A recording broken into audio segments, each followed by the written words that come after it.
Hi everyone, welcome to my channel. This is Sarah's Life and Journey. If you're new here, I'm Hera and I make videos about my life, my hobbies, my journey, and anything I find interesting. If you've been here before, thank you so much. I really do appreciate you being here. So let's go ahead and get started. We have a walkthrough today of our finance binder. This is going to be a discbound budget binder planner. So I actually have two. So I have this one that I use, which is a discbound, and I have this ring binder, which is my first one actually that I used like printouts for, ones that I made and are available for free in my Ko-fi, and some that I got and bought. So this one's from Simply Budgeted, and I still use this because I still have printouts. But once I use up the ones I've printed out, I'm gonna go ahead and just use this one. So the one that you are seeing is a discbound planner. Like I said, it has a multi-term cover. This is a multi-term binder cover. It's available on Amazon, and this is a color cream. We have a few accessories here. You might recognize some of them from my older videos. We have Too Busy Blooming and Watch Me Turn Can't into Can. This cards are from Jane's Agenda. We have a Jane's Agenda card here and a Muse freebie from maypaperco, some Aldi blocks for deco. So with this bound, you can make it anything that you need, fit your needs and your aesthetic. So these rings are from Cloth and Paper. They're the metal 1.5-inch rings. We also have, this is the backing I use because I like having this flat one while I'm writing so that it's not bumpy over here. This is the one I use to insert to the cover so that it doesn't slide around. That backing is from Levenger. They call it junior size, which is the same as half letter, which this one is with 8 discs. This clear backing cover is part of this set, which is from Cloth and Paper. That's the As We Are cover. This dashboard is also from Cloth and Paper. I forget which one it is, but it's one of their sets. It also comes with like a hard plastic cover with a frosted one. So I just don't recall the name. We have a page finder slash bookmark. I like Cloth and Paper's page marker and page finders, bookmark, whatever you want to call them, because they're softer and more bendy compared to Jane's Agenda, who tends to use harder plastic, which has its own benefits. They're a lot stiffer. So let me just show an example. And all these stores are really good. I tend to go to Jane's Agenda for their dashboards, their decorative dashboards, for if I wanted something more creative, energetic, floral, a bit more experimentally creative, I would say. Cloth and Paper is very minimalistic, as you can see from this cover, so which is really nice as well. I do have a lot of stuff from Cloth and Paper. Cloth and Paper inserts I don't really use because they're not friction or erasable pen friendly. So that's just one thing to note. So this is the one from Cloth and Paper. As you can see, it has some ruler markings and it's very bendy, softer. This is from Jane's Agenda. I think this still has a plastic on it. I haven't removed, but it's not as flexible. It's a little stiffer, but it's still pretty flexible and thin. So that's just something to keep in mind depending on how you like your page finders. Right. Got a little distracted there, but this is from Cloth and Paper. I use this so I can easily jump into the inbox since it's a bottom, or you can flip it around to make it a top finder. And I like to put transparent flags here to put in my inbox so I can just quickly write it with an oil-based pen like the Uni pen, which is what I use.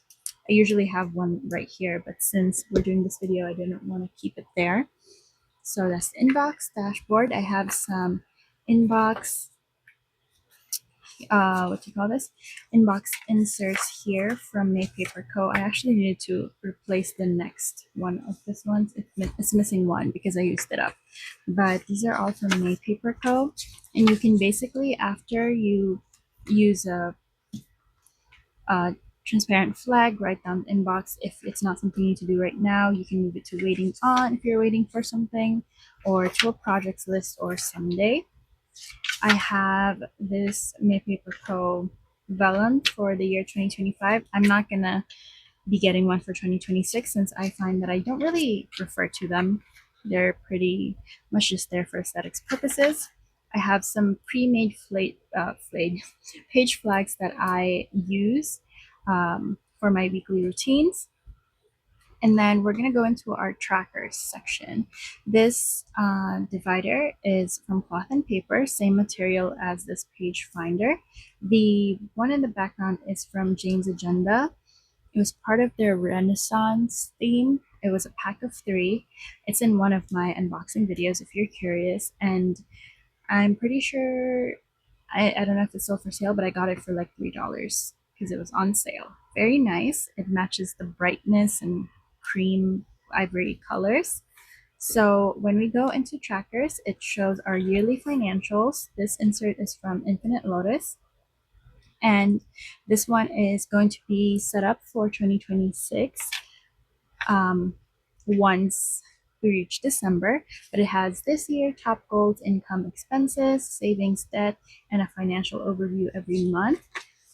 In the back, we have our accounts and Q1, Q2, Q3, Q4 goals. And then after that yearly, we have our monthly financial overviews. So these are undated, so you can just color in or mark which month, and then you write in the year. This is the one I use for my monthly budget with Mies.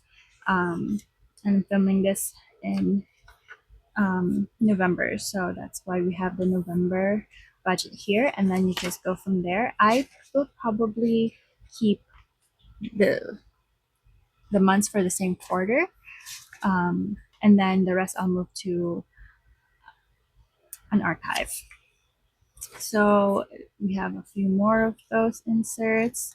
And then we have an expense tracker from maypaperco. Right now, I'm trying to use up my mini HP ones, but I will be using the half letter ones once I use up all of those inserts so that everything finance is going to be here. And I'm going to print out the cash plan sheet into a half letter and this use my punch so I can insert it here as well, so everything's in one place. After the expense tracker from maypaperco, we have a wish list tracker from maypaperco as well. We have some old ones here, and yeah, I definitely will probably update this because some of these aren't applicable anymore. But we have some wish list trackers. I like this, it's really nice. If you want to, you can also technically use this for Christmas. You can put categories, the name of the person you're getting the gift for, and what they're requesting or what you think you're going to get for them and their stocking stuffers. And then I have just regular dotted paper I got from Amazon for any random notes. So that is our tracker section. Pretty thin. Again, I like bigger discs, but that's just in case I need to add more, but I don't want to overstuff this binder. We're now moving into our sinking funds. So this has the Hold On to Your Vision from Jane's Agenda and a camera lens dashboard. So this is how it looks like. I like clipping it so that I can easily skip once I flip from here for sinking funds, it leads me to my sinking funds overview. And this page has an overview of all of my sinking funds, my priority and my lower priority sinking funds, and even the variable expenses. So variable expenses. So I have my goal amounts here. this isn't really something I would update all the time. It's just kind of looking into what my savings goals for each funds are. And again, I'm not in a rush because I know what my budget allows me to save. So we're just saving what we can there. And then I have a few more extras in case I decide that I need to change the sinking funds, which quite honestly for 2026 I might. There might be some categories that I'll combine or I'll switch. And then we've got the individual sinking funds. So I used whiteout on these because I changed my mind. I want to use this to track for closeouts. If you recall, every month I use this monthly closeout insert to see how much we save for each category. I'm thinking of using these sheets instead for each envelope for 2026. Um, so that's like one thing I'm thinking of. I think that could be helpful. And I'm not setting it up yet because right now I do want to finish up what I can with these printables. I don't want the ink I use and the paper I use to go to waste. So we have a lot of those sinking funds inserts. I bought the printable for this, but the printable is it's not half letter size. It's like in a regular printer paper and you have to cut, but I don't want to do that. So I don't know how it's gonna be, but that's the sinking funds trackers. We need to set those up after I've decided when I'm gonna switch over to these once I've finished or used up at least a good amount of these closeouts. After sinking funds, we have our savings section, which has the wildflower vellum from Jane's Agenda, and then morning coffee dashboard from Jane's Agenda as well. We have a savings tracker from maypaperco. So the way this works is you have your category and saving for starting balance, minimum deposit, goal savings, and target date. Um, I need to set this up, but like I mentioned, I'm thinking of switching some categories for 2026. And if I'm doing that, I don't want to waste this paper for a category I might not be putting as a priority for savings. So that's why it's not labeled yet. And I will do another walkthrough once it's all set up for 2026. I'll do like a 2026 budget system and budget envelopes and binders. And then we have the debt section, which has the dashboard from Infinite Lotus. I believe it was called Black Marble Dashboard. Very pretty. And this is our debt section. So we have debt payments tracker. This is from maypaperco as well.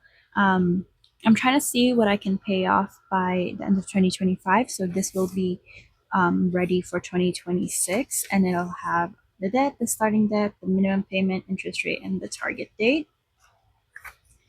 And then we have a few here, a few inserts that I haven't really used and I don't know how to use yet. But I got these buy now, pay later. I've sworn those off. Those are like Affirm, Klarna, and stuff like that. Again, if you use those, it's totally fine. I use them a lot. It's just that I want to approach 2026 with a mindset of one in, one out, maybe 10 out, one in, but we'll see. We're just doing one in, one out right now. And no buying something unless it's fully budgeted for. Right now, I'm kind of doing the thing where, oh, if I make this sale, then yeah, I'll buy it because I know the sale's going to make up for it, but I don't want to do that next year. Next year, even if I make sales, I want to use that money I earn for savings instead of for buying things. I hope that makes sense. So I might reuse this for something else. Like if I'm saving up for an item, dividing that into 4 amounts and then checking off to see when I'll be ready to buy it. And then we just have more notes pages. I also have some trackers here. These are the online orders tracker from maypaperco. And then just some notes at the back. I also have a project planner in case I have anything I want to change in my finances, finance binder or my budget binders or anything like that. And then we have some lists in case of anything. So that's really it for my budget binder. I really like this bound because it's so flexible and you can make it work for you as you need to. I really do recommend Infinite Lotus and maypaperco inserts for financial inserts. They have really good ones. If you want to make a budget binder but you don't want to buy inserts or anything like that, you can go to Canva or to Ko-fi, to my Ko-fi, get some monthly closeout or um, inserts from Canva. There's some free ones as well, and you can use those um, for your needs. Since I believe I have a few closeouts or like trackers I may have in my page, so feel free to check those out. You don't need to buy these inserts if you don't want to, or if you are skeptical of it, totally fine. I bought these because I know I would use them this way and it works well for me, but there's so many different ways you could do this. This being budget binder and organizing your finances. Um, you could even just go to like Walmart or Hobby Lobby or even your local groceries. They have planners, and sometimes those are enough. You just have to use the monthlies for your bills and then the dailies to mark how much you've spent and how much you're planning to save. Um, so that is all I had for today. It's a quick walkthrough of my budget binder. Do let me know if you have any questions or anything you're curious about, and I will definitely answer them in the question. Sorry, in the comments below. Have an amazing day. Thank you so much. Please make sure to leave a like, comment, and subscribe. Bye.